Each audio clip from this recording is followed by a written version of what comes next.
ഉറങ്ങി.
എന്താടോ ഇത്?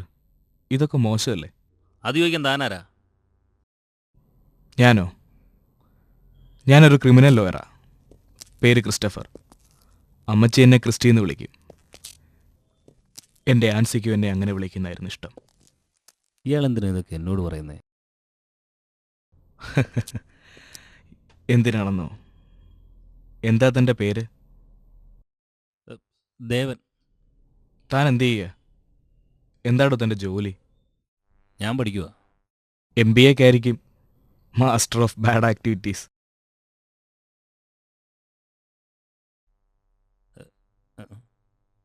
താനിങ്ങ് വന്നേ. ഈ ബായിൽ നിറയത്തിൻ്റെ പുസ്തകങ്ങളായിരിക്കും അല്ലേ? സാർ. ദേവൻ അല്ലേ? പക്ഷേ ഇത് തൻ്റെ ലുക്കിന് ചേർന്ന പേരല്ല. പ്രായം വെച്ച് നോക്കുമ്പോൾ താനൊരു വിദ്യാർത്ഥിയുമല്ല. സാർ, ഞാൻ I know you are A criminal. പേടിക്കണ്ട, ഞാൻ തന്നെ പിടിച്ച് പോലീസിലൊന്നും ഏൽപ്പിക്കില്ല. കാരണം എനിക്കതിനുള്ള സമയമില്ല. എനിക്ക് തന്നോടൊരു 10 മിനിറ്റ് സംസാരിക്കണം. താനൊന്ന് വാ. ഇല്ല, ഞാൻ എങ്ങോട്ടുമില്ല. എനിക്ക് ക്ലാസ്സിന് പോകണം.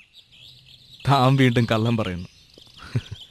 ഒരു 10 മിനിറ്റ്, അത്രേ ഞാൻ ആവശ്യപ്പെടുന്നുള്ളൂ. Please come with me.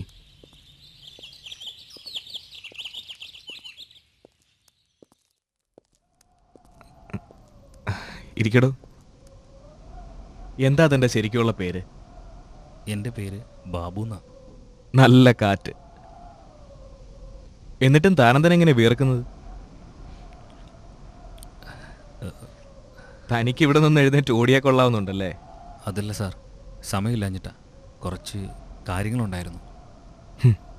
സമയം തന്നെപ്പോലെ തന്നെയാടോ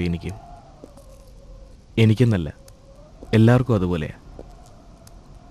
കുറച്ച് സമയവും ചെയ്യുവാൻ ഒരുപാട് കാര്യങ്ങൾ. തനിക്ക് ഞാനൊരു ബോറനാണെന്ന് തോന്നുന്നുണ്ടോ? ഏയ്. പക്ഷെ അവൾക്കങ്ങനെ തോന്നിയിരുന്നു, ഞാനൊരു ബോറനാണെന്ന്. എൻ്റെ ആൻസിക്ക്. അതുകൊണ്ടാവണം അവൾ എന്നെ ഉപേക്ഷിച്ച് പോയത്. ഈ ആൻസി എന്ന് പറയുന്നത്?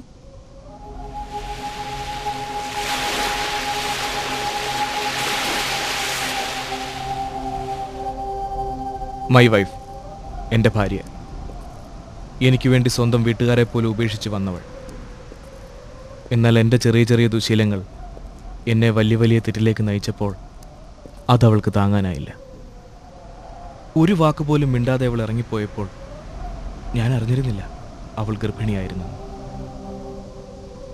6 വർഷത്തെ ഞങ്ങളുടെ ദാമ്പത്യ ജീവിതത്തിന് അവൾ തന്നെ അടിവരയിട്ടു. എങ്കിലും സ്വന്തം വീട്ടുകാരെ പോലും ആശ്രയിക്കാതെ ജീവിക്കാനുള്ള ധൈര്യം അവൾ കാണിച്ചു.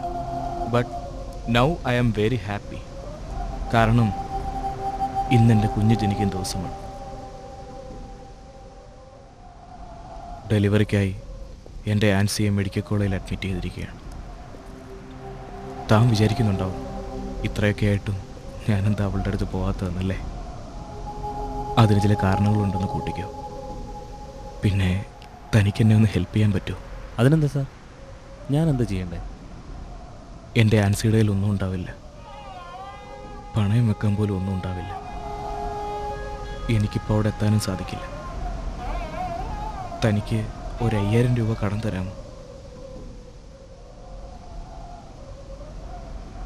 കാണില്ലല്ലേ? വേണ്ട, ഞാൻ തരാം.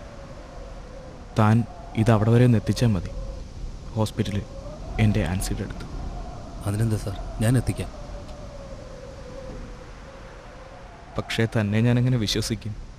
താനൊരു പഠിച്ച കള്ളനല്ലേ. അതുകൊണ്ട് വേണ്ട, ഞാൻ ഇനി തന്നെ ബോറടിപ്പിക്കുന്നില്ല. താൻ പൊയ്ക്കോ. ഏയ്, ഒരു നിമിഷം. എൻ്റെ പോക്കറ്റിലിരുന്ന പേഴ്സിങ് തിരിച്ചു തരൂ. അയ്യോ സാർ, ഞാൻ എടുത്തിട്ടില്ല. തന്നോട് ഞാൻ എല്ലാം തുറന്നു പറഞ്ഞതല്ലേ. എന്നിട്ടും താൻ എന്തിനാ എന്നോട് ഇങ്ങനെ ചെയ്തത്? താൻ തൻ്റെ ബാഗം തുറന്നേ.